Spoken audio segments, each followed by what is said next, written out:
আসসালামু আলাইকুম, সভাপতি ডিসিশনে স্বাগতম। বিশ্বকাপের ডি গ্রুপের সবচেয়ে ইম্পর্টেন্ট একটা ম্যাচ বাংলাদেশের জন্য।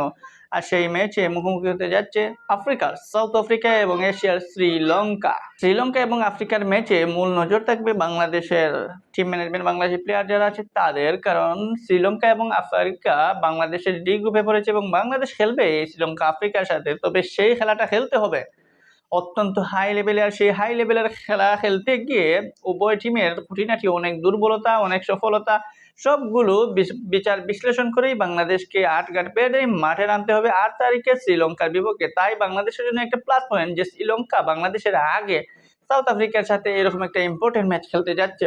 সাউথ আফ্রিকা এবং শ্রীলঙ্কার ম্যাচে যদি দুই দলের স্কোয়াড দেখি তবে ভারসাম্যপূর্ণ এবং প্রচন্ড শক্তিশালী এই দুই টিম। সাউথ আফ্রিকার স্কোয়াড যদি বলা যায় তাহলে বর্তমান সময়ের আলোচিত টি-20 ব্যাটার যারা রয়েছে তারা প্রত্যেকেই কিন্তু সাউথ আফ্রিকা টিমে, এমনকি আলোচিত যারা বোলার রয়েছে তারাও কিন্তু সাউথ আফ্রিকা টিমে। আপনি কাকে রেখে কাকে বাদ দিবেন? কুইন্টন ডি কেক থেকে শুরু করে Reeza Hendricks, Aiden Markram, captain Heinrich Klaasen, David Miller, Andile Phehlukwayo, মানে যাকেই দেখেন তারাই কিন্তু টি-20 ব্যাটার সাউথ আফ্রিকার এই টিমে। আর সেই সাউথ আফ্রিকার টিমকে কখনোই ছোট করে দেখার উপায় নেই। বোলিংয়ে রয়েছেন কাগিসো রাবাদা কিংবা নরকে, এমনকি তাদের নতুন বর্জন সহ এই টিমে রয়েছেন। লেগি তো রয়ে গেছেন, তারপর সামসি যে চায়নাম্যান যে কোনো সময় যে কোনো দলের যে কোনো বোলারের আতঙ্ক হয়ে দাঁড়ান। তাই সাউথ আফ্রিকা টিমকে কখনোই অবহেলা করা যায় না। আর সাউথ আফ্রিকা টিম এবং শ্রীলঙ্কা টিমের মূল ভারসাম্যটাই হচ্ছে তাদের উভয় টিমে রয়েছে যেমন স্পিনিং, তেমন পেস অ্যাটাক, তেমন তাদের ব্যাটার, মানে প্রত্যেকটা লাইনেই তারা স্ট্রং। তাই বলাই যায় যে এই স্ট্রং টিমের বিপক্ষে বাংলাদেশ যখন নামবে তখন তারা এই ম্যাচ থেকে কিছুটা হলেও যদি প্লাস পয়েন্ট নিতে পারেন তবে সেটাই বেটার।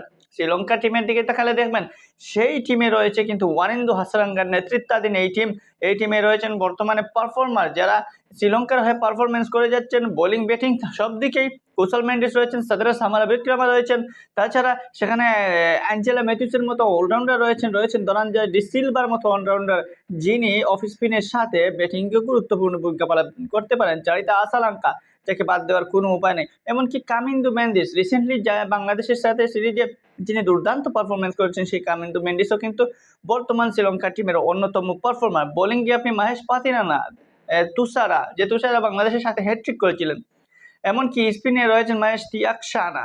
তো শ্রীলঙ্কার এই টিমকে কখনোই দুর্বল পাওয়া যায় না। তাছাড়া এই টিমে ফিরে এসেছেন তাদের পুরনো অভিজ্ঞ বলা দুষ্মন্ত চামিরা। তাই শ্রীলঙ্কাকে অবহেলার কোনো কারণ নাই। এবং শ্রীলঙ্কা এবং সাউথ আফ্রিকার ম্যাচটা হতে যাচ্ছে অত্যন্ত হাই ভোল্টেজ ম্যাচ এবং খুবই গরম ম্যাচ। বিশ্বকাপের দ্বিতীয় দিনেই এরকম একটা গরম ম্যাচ ক্রিকেট প্রেমীরা আশা করেছিল, আর সেই ম্যাচটাই দিচ্ছে সাউথ আফ্রিকা এবং শ্রীলঙ্কা।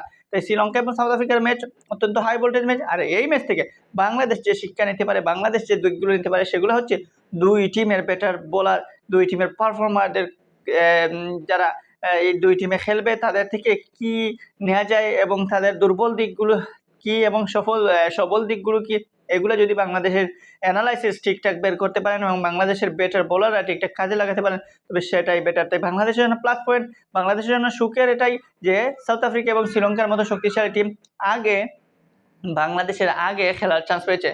তাই বাংলাদেশের যদি বলি তাহলে এই দুই টিমের মধ্যে কোন টিম জিতলে বাংলাদেশের জন্য লাভ সেটা যদি বলি তাহলে বলতে হবে এই দুই টিমের মধ্যে যদি সবচেয়ে কে জিতে সেটা যদি বলা যায় তাহলে এই দুই টিমের মধ্যে সাউথ আফ্রিকা যদি জেতে তাহলে হয়তো বাংলাদেশের জন্য কিছুটা ফায়দা। কারণ সাউথ আফ্রিকার মতো কঠিন টিমের সাথে টক্কর দেওয়াটা কিন্তু বাংলাদেশের অনেকটা কষ্ট হবে। সেক্ষেত্রে শ্রীলঙ্কার সাথে বাংলাদেশ টক্কর দিতে পারে, বাংলাদেশ জয়লাভ করতে পারে, কিন্তু সাউথ আফ্রিকার বর্তমান টিমের সাথে জয়লাভ করা অনেক হার। তবুও বাংলাদেশ চেষ্টা করবে, বাংলাদেশে যেহেতু টি-20 খেলা, এই টি-20 খেলায় কাউকে ছোট করে প্রয়োজন নেই এবং বাংলাদেশ যেহেতু সাউথ আফ্রিকাকে টি-20তে হারিয়েছে আগেও, সেই হিসাবে সাউথ আফ্রিকাকেও বাংলাদেশ হারাতে পারে। তবে আশা বাংলাদেশ, তবুও বাংলাদেশ চাইবে যে সাউথ আফ্রিকার কিছু দুর্বলতা বা শ্রীলঙ্কার কিছু দুর্বলতা, সেই ক্ষেত্রে শ্রীলঙ্কাকে যদি হারাতে পারে সাউথ আফ্রিকা তবে হয়তো বাংলাদেশের যারা আছে তারা হয়তো ভাববে যে সাউথ আফ্রিকার সাথে শ্রীলঙ্কা হারলে সাউথ আফ্রিকাই লাভ, বাংলাদেশেরই লাভ। সেটা হয়তো ভাবা যায়, সেটা হয়তো বোঝা যায়, কিন্তু ক্রিকেটে কাউকে ছোট করা যায় না। শ্রীলঙ্কাও কিন্তু কম না, শ্রীলঙ্কাও সাউথ আফ্রিকাকে হারিয়ে দিতে পারে। তাই বাংলাদেশের এ চিন্তা না করে বাংলাদেশের উচিত সাউথ আফ্রিকা এবং শ্রীলঙ্কার ম্যাচ থেকে ভালো কিছু অর্জন করে 8 তারিখে শ্রীলঙ্কার সাথে সেটার প্রতিফলন ঘটিয়ে শ্রীলঙ্কাকে হারিয়ে বিশ্বকাপ যাত্রাটা শুরু করা। সেটাই হোক, সেটাই কাম্য। এবং কালকের ম্যাচটা সবচেয়ে এনজয়েবল হোক, এবং সাউথ আফ্রিকা এবং শ্রীলঙ্কার ম্যাচটা হচ্ছে আর একটা হাই ভোল্টেজ ম্যাচ। আর এই ম্যাচের দিকে নজর থাকুক ক্রিকেট প্রেমীর, এবং সেটা এনজয় করুক সবাই।